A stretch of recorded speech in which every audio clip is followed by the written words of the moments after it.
they would have won an appeal. If you look at it, throughout the country, there are many places the argument is that it's a form of racial profiling. No, the argument is that we have to take the guns away from these people that have them and that are bad people that shouldn't have them. These are felons. These are people that are bad people that shouldn't be. When you have 3,000 shootings in Chicago from January 1st, when you have 4,000 people killed in Chicago by guns from the beginning of the presidency of Barack Obama, his hometown, you have to have stop and frisk. You need more police. You need a better community, relation. You don't have good community relations in Chicago. It's terrible. I have property there. It's terrible what's going on in Chicago.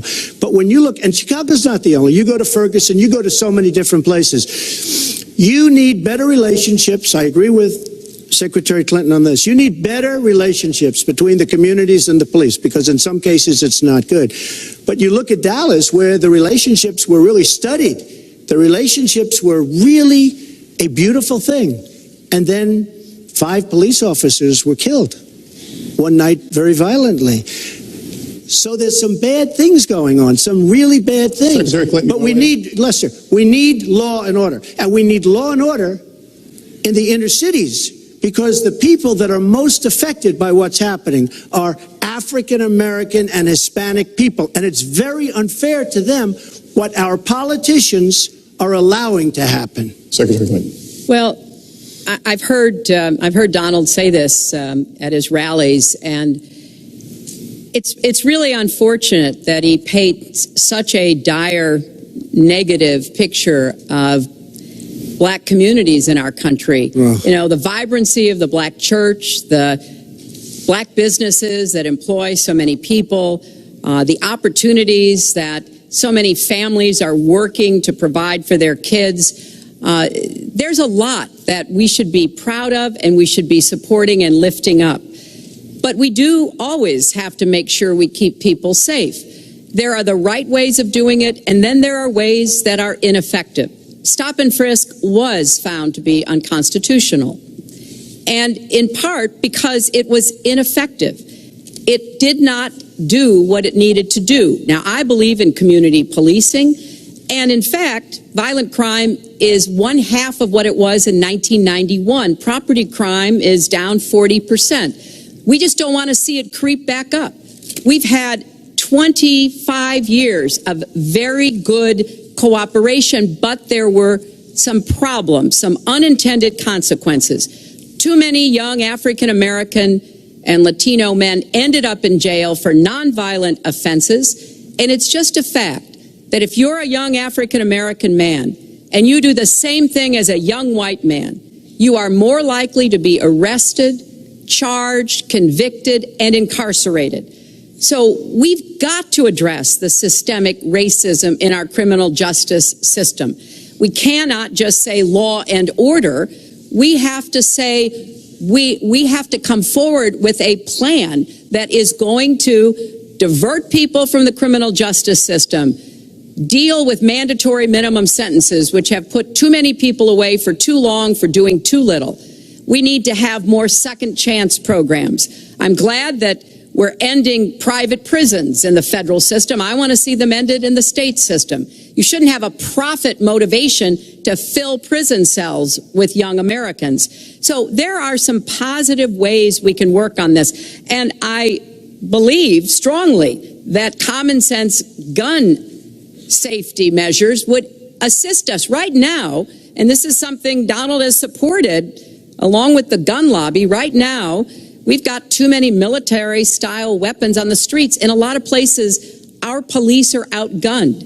We need comprehensive background checks, and we need to keep guns out of the hands of those who will do harm. And we finally need to pass a prohibition on anyone who's on the terrorist watch list from being able to buy a gun in our country. If you're too dangerous to fly, you are too dangerous to buy a gun. So there are things we can do, and we ought to do it in a bipartisan way. Secretary Clinton, last week you said we've got to do everything possible to improve policing, to go right at implicit bias. Do you believe that police are implicitly biased against Black people? Lester, I think implicit bias is a problem for everyone, not just police. I think, unfortunately, too many of us in our great country jump to conclusions about each other.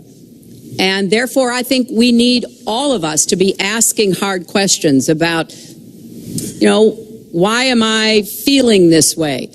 But when it comes to policing, since it can have literally fatal consequences, I have said in my first budget, we would put money into that budget to help us deal with implicit bias by retraining a lot of our police officers. I met with a group of very distinguished, experienced police chiefs a few weeks ago. They admit it's an issue. They've got a lot of concerns. Mental health is one of the biggest concerns because now police are having to handle a lot of really difficult mental health problems on the street. They want support. They want more training. They want more assistance. And I think the federal government could be in a position where we would offer and provide that. I'd like to respond. Please. First of all, I agree, and a lot of people, even within my own party, want to give certain rights to people on watch lists and no-fly lists. I agree with you. When a person is on a watch list or a no-fly list, and I have the endorsement of the NRA, which I'm very proud of. These are very, very good people, and they're protecting the Second Amendment. But I think we have to look very strongly at no-fly lists and watch lists. And when people are on there, even if they shouldn't be on there, we'll help them. We'll help them legally. We'll help them get off. But I tend to agree with that quite strongly. I do want to bring up the fact that you were the one that brought up the word super predator about young black youth. And that's a term that I think was it's been horribly met, as you know. I think you've apologized for it. But I think it was a terrible thing to say. And when it comes to stop and frisk, you're talking about taking guns away. Well, I'm talking about taking guns away from gangs and people that use them. And I really don't think you disagree with me on this, if you want to know the truth. I think maybe there's a political reason why you can't say it, but I really don't believe. In New York City, stop and frisk, we had 2,200 murders, and stop and frisk brought it down to 500 murders. 500 murders is a lot of murders. Hard to believe. 500 is like supposed to be good. But we went from 2,200 to 500, and it was continued on by Mayor Bloomberg, and it was terminated by current mayor. But stop and frisk had a tremendous impact on the safety of New York City, tremendous beyond belief. So when you say it has no impact, it really did. It had a very, very big impact. Well, it's also fair to say, if we're going to talk about mayors, that under the current mayor, crime has continued to drop, including murders. So there is... You're wrong. No, I'm not. Murders are up. All right, you check. New York has done an excellent job, and I give credit. I give credit across the board, going back to mayors, to police chiefs, because it has worked, and other communities need to come together to do what will work as well. Look, one murder is too many, but it is important that we learn about what has been effective and not go to things that sound good that really did not have the kind of impact that we would want.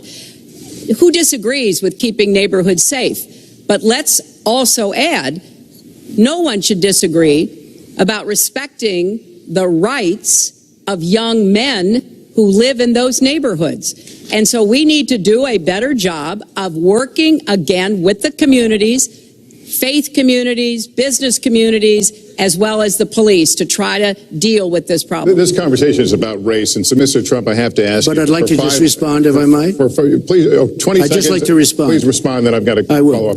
Look, the African-American community has been let down by our politicians.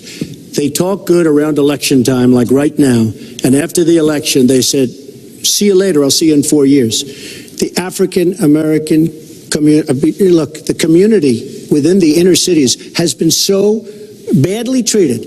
They've been abused and used in order to get votes by Democrat politicians, because that's what it is. They've controlled these communities for up to 100 years. Mr. Trump, let me... Unbroken. And I will tell you, you look at the inner cities, and I just left Detroit, and I just left Philadelphia, and you've seen me, I've been all over the place.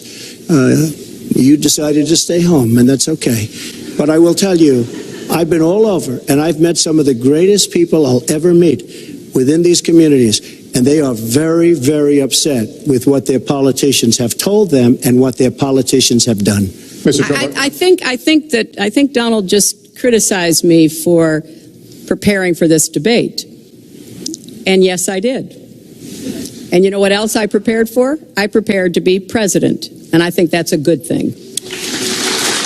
Mr. Trump, for 5 years, you perpetuated a false claim that the nation's first black president was not a natural-born citizen. You questioned his legitimacy. In the last couple of weeks, you acknowledged what most Americans have accepted for years. The president was born in the United States. Can you tell us what took you so I'll tell you.